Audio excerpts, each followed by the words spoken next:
உயர்தர மாணவர்களுக்கு 5000 ரூபாய் கொடுப்பனவு அமைச்சர் பிமல் ரத்நாயக்க பிரதமருக்கு ஆலோசனை என்பதான செய்தியாக இது தரப்படுகிறது. மாணவர்களை பெரும்பால் அடிப்பதை விட கடுமையான வார்த்தைகளால் பேசுவதே கடுமையான மன உளைச்சலை ஏற்படுத்தும். மாணவர்கள் கடற்கரைக்கு செல்வதாக குறிப்பிடப்படுகிறது. சிறந்த புரிதலுடன் மாணவர்கள் கடற்கரைக்கு செல்வதில் என்ன தவறு உள்ளது? கல்வி பொதுத்தராதரவு உயர்ந்த பரீட்சைக்கு தோற்றும் சகல மாணவர்களுக்கும் 1000 ரூபாய் வழங்க வேண்டும் என்று கல்வி அமைச்சரான பிரதமரிடம் குறிப்பிட்டிருக்கிறேன். மாணவர்கள் அவர்களின் இளமை காலத்தில் சிறந்த முறையில் அனுபவிக்க வேண்டும் என சபை முதல்வரும் அமைச்சருமான பிமல் இவ்வாறு நேற்றைய தினம் கூறியிருக்கிறார். தண்டனை சட்டக்கோவை திருத்தச் சட்டம் மூலம் விவாதத்தில் கலந்து கொண்டு கருத்து வெளியிடும் போதே அமைச்சரால் இவ்வாறு தெரிவிக்கப்படுகிறது. பாடசாலை கல்வியிலிருந்து விலகும் மாணவர்களின் எதிர்காலம் திசை மாறி செல்கிறது. அவ்வாறானவர்களில் பெரும்பாலானோர் பாதாளக்குழு உறுப்பினர் கேல்பத்ர பத்மே போன்றவரை போன்று சமூகத்துக்கு எதிரானவர்களாக மாறிவிடுகிறார்கள். பிள்ளைகளின் உடலியல் ரீதியில் தண்டிப்பது முறையற்றது.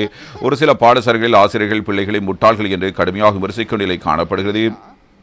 எனவே உனக்கு கணித பாடம் எப்போதும் வராது என்று மாணவர்களை திட்டும்போது அவர்கள் உளவியல் ரீதியில் கடுமையாக பாதிக்கப்படுகிறார்கள். பாடசாலை வகுப்பறையில் பின்வரிசையில் இருக்கும் மாணவர்களின் எதிர்காலம் கேள்விக்குறியானதாகவே அமையும்.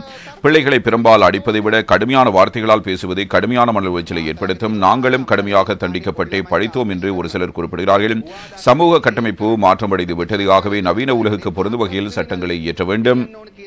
மாணவர்களின் கடற்கரைக்கு செல்வதாக குறிப்பிடப்படுகிறது. சிறந்த புரிதல்களுடன் மாணவர்கள் கடற்கரைக்கு செல்வதில் என்ன தவறு உள்ளது? கல்வி பொதுத்தராதரவு உயர்தர பரீட்சைக்கு தோற்றும் சகல மாணவர்களுக்கும் 5000 ரூபாய் வழங்க வேண்டும் என்று கல்வி அமைச்சர் ஆகிய பிரதமரிடம் நான் கோரிக்கை விடுத்திருக்கிறேன்.